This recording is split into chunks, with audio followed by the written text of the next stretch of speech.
And the reading this morning comes from the book of Daniel, chapter 7, verses 2 to 14.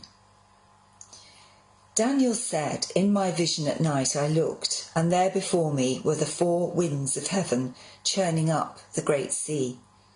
4 great beasts, each different from the others, came up out of the sea. The first was like a lion, and it had the wings of an eagle. I watched until its wings were torn off, and it was lifted from the ground, so that it stood on 2 feet, like a human being, and the mind of a human was given to it. And there before me was a second beast, which looked like a bear. It was raised up on one of its sides, and it had 3 ribs in its mouth between its teeth. It was told, 'Get up and eat your fill of flesh.' After that I looked, and there before me was another beast, one that looked like a leopard, and on its back it had 4 wings like those of a bird. This beast had 4 heads, and it was given authority to rule. After that, in my vision at night I looked, and there before me was a 4th beast, terrifying and frightening and very powerful. It had large iron teeth. It crushed and devoured its victims and trampled underfoot whatever was left. It was different from all the former beasts, and it had 10 horns.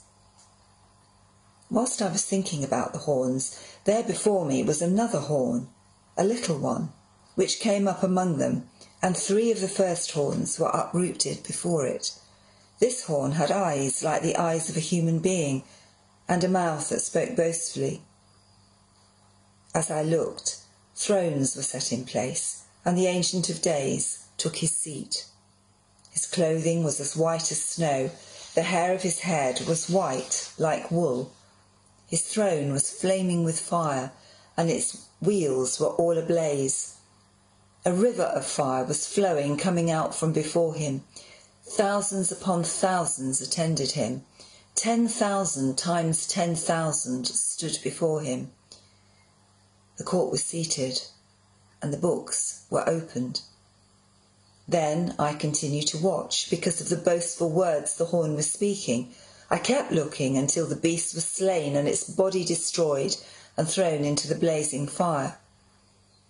The other beasts had been stripped of their authority, but were allowed to live for a period of time. In my vision at night I looked, and there before me was one like the Son of Man, coming with the clouds of heaven. He approached the Ancient of Days and was led into his presence. He was given authority, glory, and sovereign power. All nations and peoples of every language worshipped him.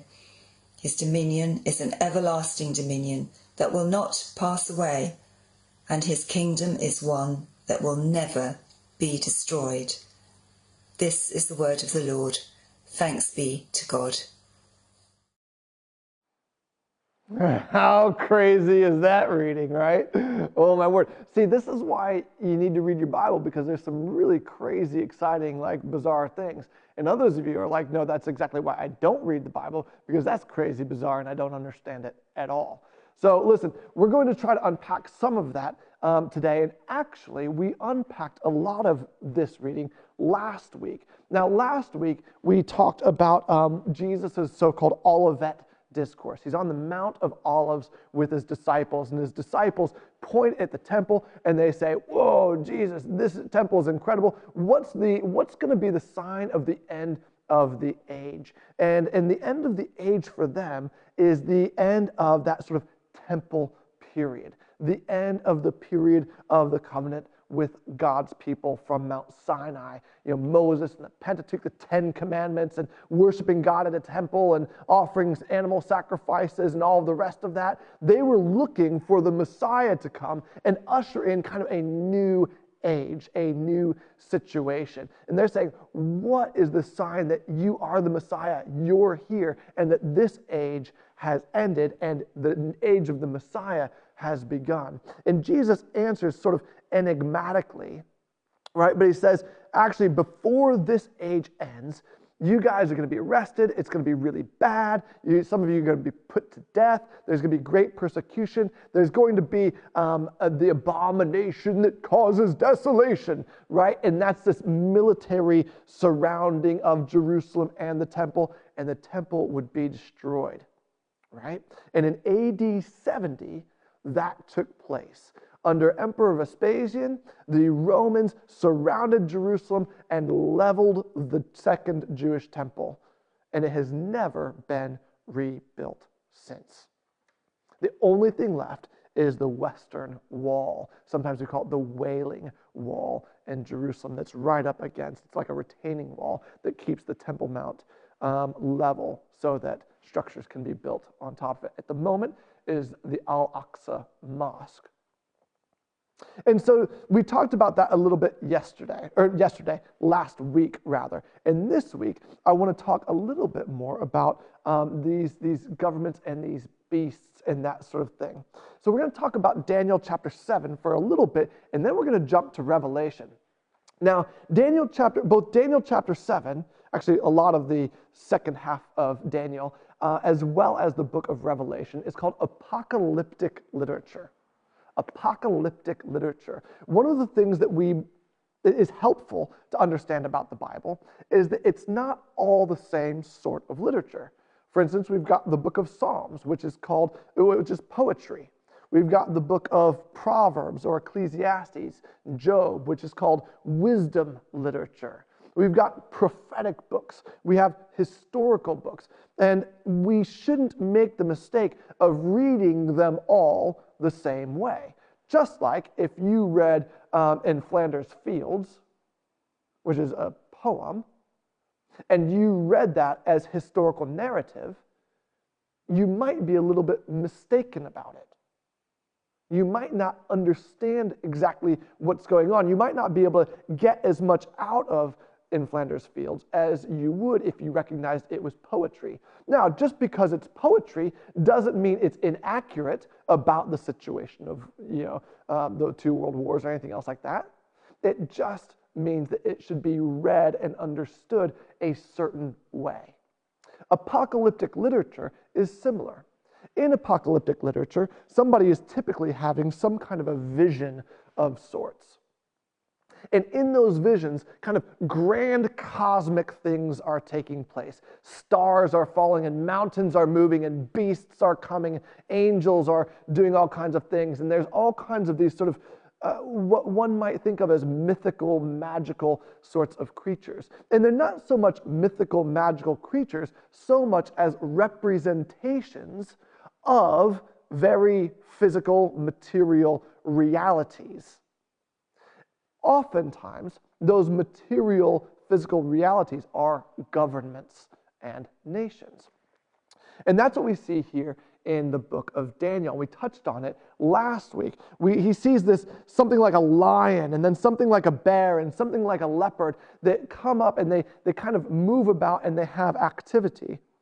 And if we were to continue on in Daniel chapter 7 and then kind of carry on in Daniel chapter 8, we would see that these different beasts represent different empires. The lion with the wings of an eagle, and the wings are torn off, and then it stands up like a man, is the Babylonian Empire. And you could, well, not today because of lockdown, but you could go to the British Museum and you could go to the sort of Middle Eastern area and see Babylonian relics and how Babylon was frequently represented by itself as or with a lion.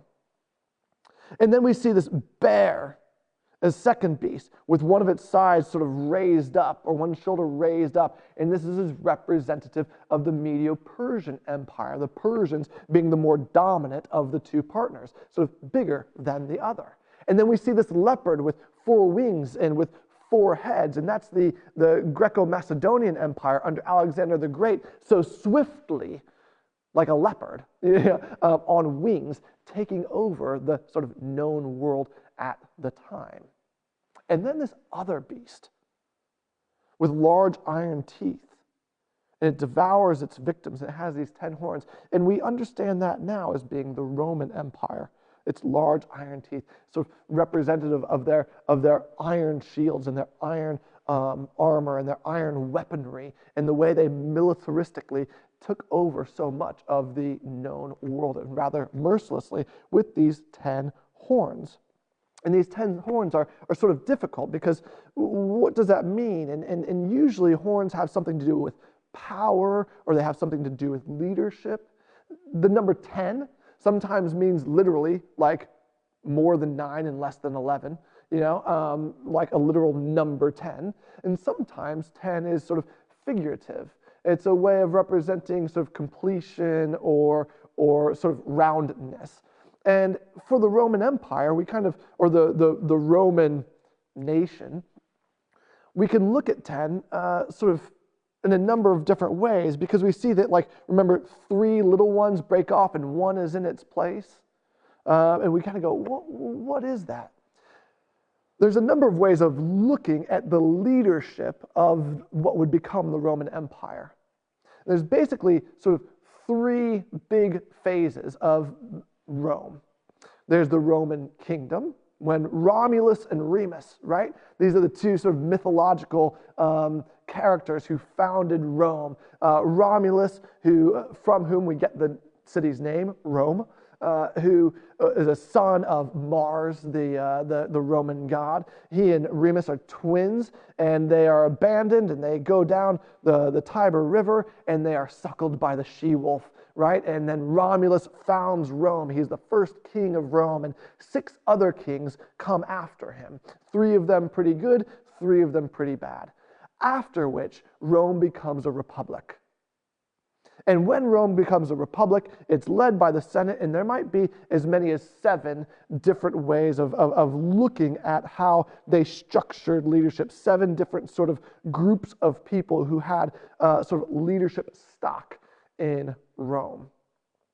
And that republic concludes with Julius Caesar, who becomes the dictator and eventually ushers in the Roman Empire under Caesar Augustus, his adopted son, Julius Caesar's adopted son. And Caesar Augustus starts the Julio-Claudian dynasty. And there's about, if I remember correctly, 5 or 6 emperors of the Julio-Claudian dynasty that completes with Emperor Nero. And after Nero dies, there's a year in 68 to 69 AD where 3 different people are emperor, are Caesar, for a very brief period of time. After which, a guy called Vespasian becomes emperor and inaugurates the Flavian dynasty. And he, in AD 70, destroys the temple in Jerusalem and puts an end to the covenant worship of God in the temple until today. Still, we're living in the consequence of Vespasian's actions. And when we take that thought, and we see these 3 little horns that get displaced by another horn who wages war against God's people and speaks arrogantly against the Most High, destroys his temple, we go, oh, okay, here's the Roman Empire. And during that time, there's this big thing that happens. There's this vision in heaven, and God is on his throne, the Ancient of Days. And no matter what's happening, no matter what about Babylon or Medo-Persia or the Greek Empire or the Roman Empire or Julius Caesar or Caesar Augustus or Nero or Vespasian or anybody, no matter any of that stuff, God is on his throne. And there's this throng around him. Thousands upon thousands attended him. 10,000 times 10,000 stood before him. The court was seated. God is sovereign. And in that seating on his throne, someone like a son of man approaches him.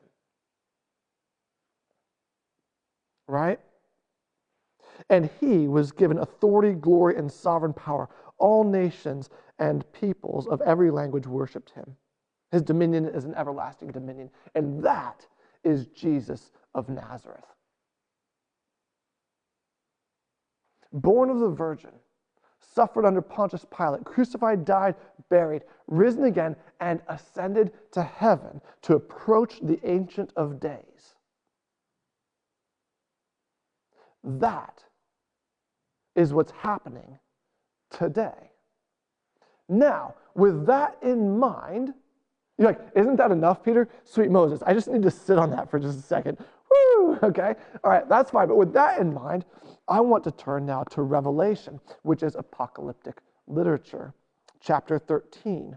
And in chapter 13 of Revelation, we see these two beasts, the beast out of the sea and the beast out of the earth. And have you ever heard about this, like the mark of the beast? Dun, dun, dun, right? It's a big deal. Please don't misunderstand. I'm not making light of that. We're going to talk about that a little bit next week. Okay? But this week, I want us to talk about this beast out of the sea and the beast out of the earth, because we need to understand that before we can talk about the mark of the beast, which I think there's a good number of people are concerned is present or coming, whether that be in the form of a vaccine, or whether that be in the form of a one world government, or whether that be in the form of legislation or whatever else. I think there are people who are concerned that that is on the cusp for us. But before we talk about the mark of the beast, what are these beasts? Chapter 13 of Revelation, verse 1, starts off with saying this dragon stood on the shore of the sea. Now the dragon is, again, this is apocalyptic literature, and the dragon in this vision that John is having, right, is Satan, right? And actually in chapter 12, well, we won't get there. That's a distraction. Let's stay focused. All right. So this dragon stands on the shore of the sea, and I saw a beast coming out of the sea. It had 10 horns. Interesting, okay? And 7 heads with 10 crowns on its horns, and on each head a blasphemous name. The beast I saw resembled a leopard, but had feet like those of a bear and a mouth like that of a lion. Oh, didn't we just read about something like that in Daniel? See, this is why reading your Bible is so important, because it references itself. And you might not understand everything you're reading. That's okay. You're never going to come to understand if you never interact with it. Right? And one of my jobs is to help guide you through that interaction and to teach and instruct from this book so that you can become more well acquainted with it. And I know that sometimes that's dry and that's boring and it's confusing, but if you bear with it, it all kind of comes together in Christ. So anyway, he sees this beast come up out of the sea, and there's something about it that resembles Babylon and Persia and Greece. Right? And one of the heads of the beast seemed to have a fatal wound, but the fatal wound had been healed. The whole world was filled with wonder and followed the beast. There's some discussion that fatal wound, that head, the 7 heads can, again, 7 can represent something of perfection or something of completion. Heads can represent sort of power or authority or that sort of thing. There's some discussion that perhaps that wound that had been healed was the sort of the emperorship, because Julius Caesar became the dictator and sort of inaugurated this idea of the emperor, and then there was the betrayal, and it looked like the republic was going to recover, but then Octavian Caesar, ended up being Caesar, and that idea of leadership, that sort of imperial leadership, sustained and carried on. Okay? Now the whole world was filled with wonder and followed the beast. People worshipped the dragon because he had given authority to the beast. And they also worshipped the beast and asked, "Who's like the beast? Who can wage war against it?" The beast was given a mouth to utter proud words and blasphemies and to exercise its authority for 42 months, or times, and half a time. It opened its mouth to blaspheme God and to slander his name and his dwelling place and those who live in heaven. It was given power to wage war against God's holy people and to conquer them. And it was given authority over every tribe, people, language, and nation. All inhabitants of the earth will worship the beast, all whose names have not been written in the Lamb's book of life. The Lamb who was slain from the creation of the world. Whoever has ears, let them hear. If anyone is to go into captivity they will go. If anyone is to be killed with the sword they will be killed. This calls for patient endurance and faithfulness on the part of God's people. We carry on. Then I saw a second beast coming out of the earth. It had 2 horns like a lamb, but it spoke like a dragon. It exercised all the authority of the first beast on its behalf, and made the earth and its inhabitants worship the first beast, whose fatal wound had been healed. And it performed great signs, even causing fire to come down from heaven and to the earth in full view of the people. Because of the signs it was given power to perform on behalf of the first beast, it deceived the inhabitants of the earth. It ordered them to set up an image in honor of the beast who was wounded by the sword and yet lived. The second beast was given power to give breath to the image of the first beast, so that the image could speak and cause all who refused to worship the image to be killed. It also forced all people, great and small, rich and poor, free and slave, to receive a mark on their right hands or on their foreheads, so that they could not buy or sell unless they had the mark, which is the name of the beast or the number of its name. This calls for wisdom. Let the person who has insight calculate the number of the beast, for it is the number of man. That number is 666. Here's what I want us to grab for now. The beast out of the sea, I would like us to understand for the moment, is Rome. Revelation was written in the 1st century AD, and it had to make sense to its first readers at some level. Now, we can talk in a bit, and maybe next week or the week after, about what it would mean for us today. But for now, we need to understand that Revelation had to make sense to its first readers. And the beast out of the sea, its most immediate representation is of the Roman political government. And the beast out of the earth is the religious system that accompanied it. Remember I said Romulus and Remus, these twins, and Romulus was the first king of Rome. And after Romulus, I wrote it down and I didn't bring my note. Oh, goodness. It's a guy, it doesn't matter his name. The second king of Rome was he was a Sabine.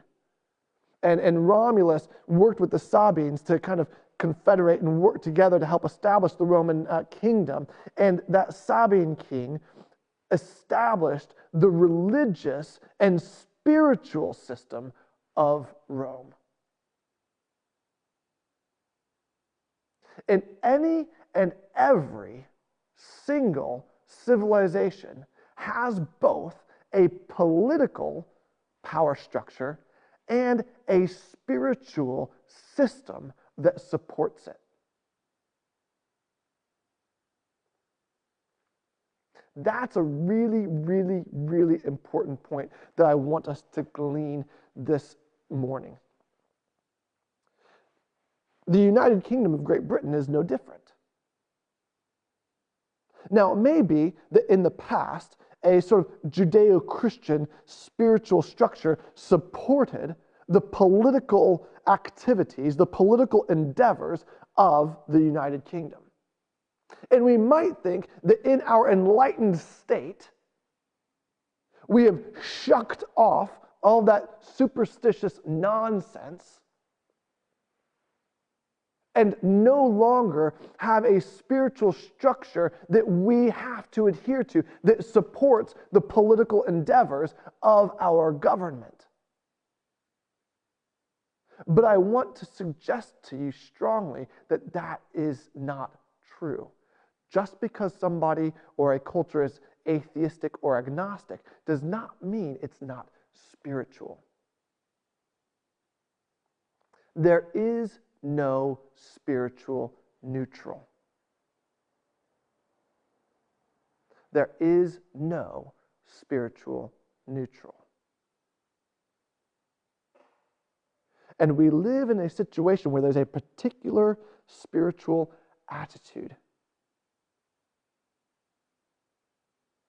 And whatever your spirituality is, whether you're watching as a Christian, whether you're watching as a Muslim, whether you're watching as a Jewish person, if you're watching as a Sikh or a Hindu or a Buddhist, or you're watching as an agnostic or an atheist or a Jehovah's Witness or whatever else, whatever it is that you believe spiritually has to submit to an agnostic dominance. Because nothing you spiritually believe is allowed to compete with the authority of Her Majesty's government and parliament. Right, wrong, or indifferent. Observation, not an evaluation. And others of us watching will evaluate that differently. But the spiritual temperature in the United Kingdom of Great Britain is that whatever you believe religiously, fine, so long as it doesn't disrupt the sovereignty of Her Majesty's government and what we believe is right and wrong, kind of gleaning the best from what we can from all of these different faiths and rejecting what we think is the worst from all of these faiths.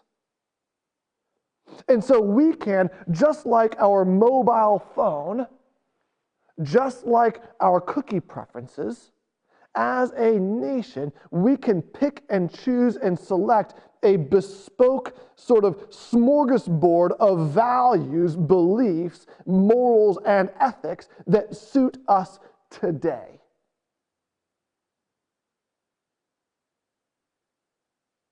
And in 10 years' time, we might want to revisit the buffet and fill our tray with different things. It's like if I go to Toby Carvery when I could, and I might go through one thing. I go, man, I want some roast beef, and I want some of that mash, and I want some of that roast veg, and I want some of that gravy, and I'm going to have some of this, I'm going to have some salad. Nah. All right, and then I'm going to go, and I'm going to sit down, and I'm going to enjoy that. Woo! But actually, next time up, I'm at the Carvery, I'm like, actually, I want some of that gammon now.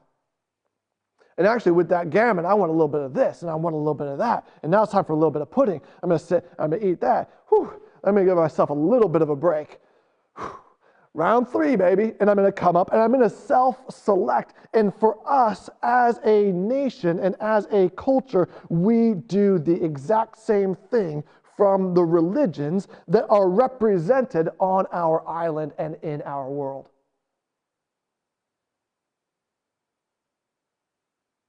Because at the end of the day, we are sovereign. Her Majesty's government and parliament is only sovereign because we are sovereign.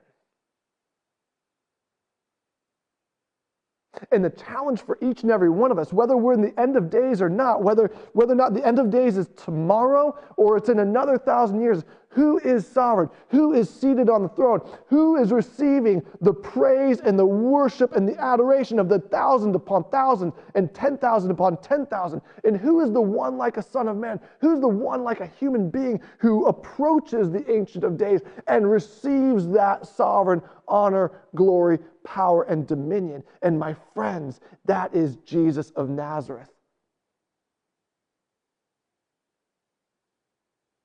That's what we talked about last week.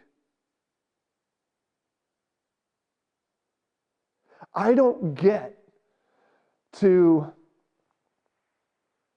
make a bespoke portfolio of right and wrong for myself, just so long as it doesn't get in the way of my neighbor. I don't get to do that for a number of different reasons. Number one, I'm not God, and it'd be wicked scary if I was. Number two, I have not poured my life out for you. I have not suffered the shame and pain of something like crucifixion for you, let alone anybody else. I've not risen again from the dead, saying, suckers ain't got nothing on me, pal. I have not ascended on high, having done all of that, to receive from God all honor, glory, power, and dominion and sovereignty. I don't get to choose that for me or for you.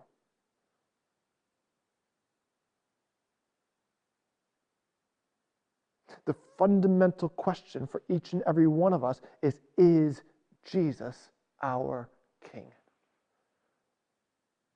Do we recognize his sovereignty? And I'm going to close with this thought. I think that's really hard for us in our culture on this island, and anyone who descends from particularly sort of a British Anglo kind of cultural descent. Magna Carta is this foundational cultural idea that even the king is subject to the rule of law. That there's some sort of external code that the sovereign is accountable to. And that the sovereign and the people must negotiate together to agree upon, and then we believe in the rule of law, and even the king is subject to it. And so likewise, as we approach God, the King of Kings, the Lord of Lords, as we approach Jesus of Nazareth, we think we're approaching a negotiation.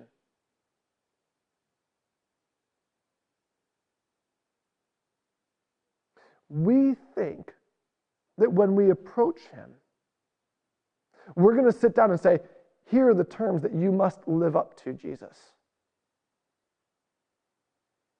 Here are our terms to accept your kingship.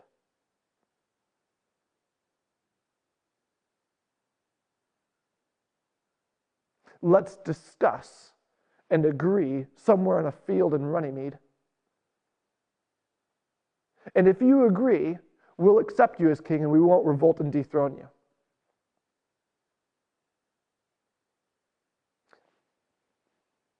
That's what we intuitionally think. That's steeped in our DNA from 1,000 years.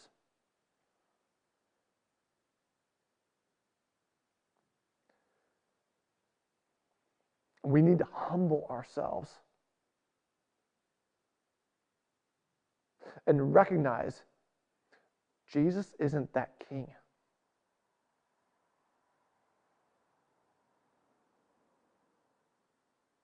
We don't give him authority.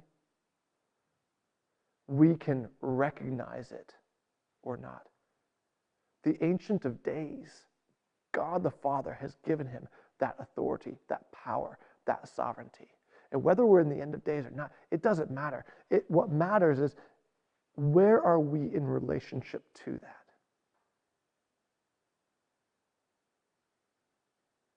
And as we head to communion, what we're doing is saying, Jesus, we accept your terms. We accept your kingship. A covenant is like a sacred promise.